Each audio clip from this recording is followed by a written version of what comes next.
On the 59th anniversary of Wilt the Record Book Chamberlain's legendary 100-point game, I happened to come across a vintage vault clip posted to the @NBA History Twitter account. Unfortunately, it didn't uncover the mythical footage of the game, which is claimed to be hidden somewhere in an abandoned attic, but it did reveal a rarely ever mentioned gem about Chamberlain. Yet another legendary story, this one belonging to the world of memorabilia.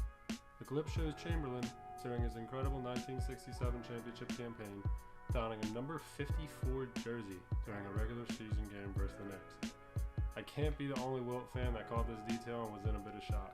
I rewatched the clip a couple of times to assure myself, and yes, he is wearing the number 54. In a world where game-worn vintage jerseys can be worth hundreds of thousands of dollars, I thought this unknown jersey and its story could immediately join the likes of Jordan's number 12. I just wanted to know how on earth was he wearing 54 and why was nobody ever mentioning it. Even the terrific basketballreference.com does not have record for Wilt wearing anything other than his legendary 13.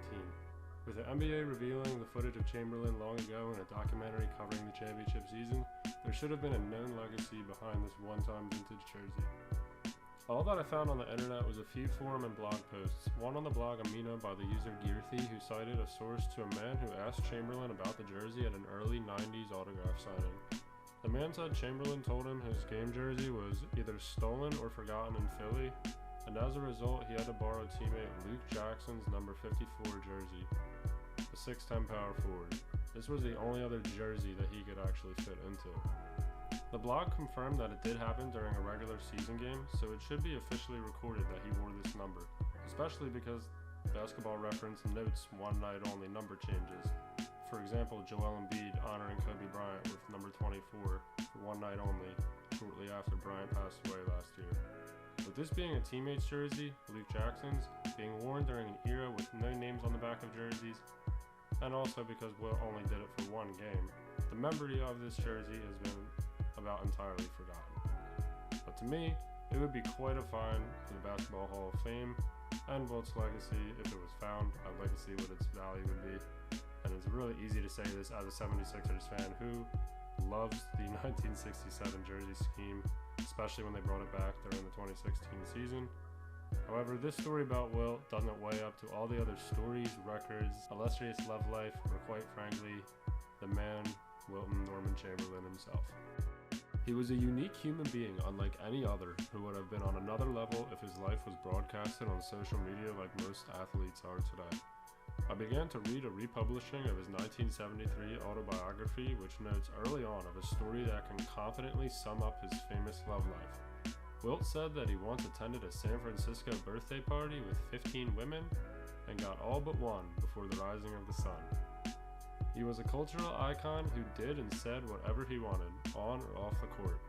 It's been a pleasure to see his legacy be reintroduced to the modern audience more than ever through new highlights, stories, and conversation. Today on his 100-point game anniversary, fans from what I've seen so far are disrespecting Wilt way less than I've ever witnessed on Twitter. I'm not sure if I'm the only one that noticed that, but if it is truly the case, then great job everybody. My last commentary on Wilt did far better than I ever thought it would, so I just wanted to say thank you real quick. I've loved hearing the stories from many of the older fans who had the pleasure of watching Wilt live and informing me of tidbits I haven't yet heard of. Let me know down below, where does Wilt Chamberlain land all time for you? I couldn't ask that question in the last video and I am now. It's a debate that's getting less contaminated than ever before, so let's continue to grow and keep it healthy. And in the last video, I wanted to get over Kevin Durant's jersey number in terms of subscriber count, and now I'm nearing the point where I can only use AAU or overseas numbers. And that's just been stunning to me. So if you enjoyed this Wilt story and want to hear more about some of the disrespected greats in this wonderful game, please stick around and subscribe. I'm working on more informative videos for players like Moses Malone, Bill Walton, Artis Gilmore, guys like that, 70s players, and a lot of this footage only becomes available because of the passion and dedication of a few other YouTubers, so thank you again to 70s fan at WiltChamberlainArchive for bringing highlights back. If you want to see more of this stuff, head over to their channel. Also 70s fan, he's got a Patreon where you can get full games from the 70s, so if you're interested in that, go check him out. This has been VP102, thank you again, bye bye.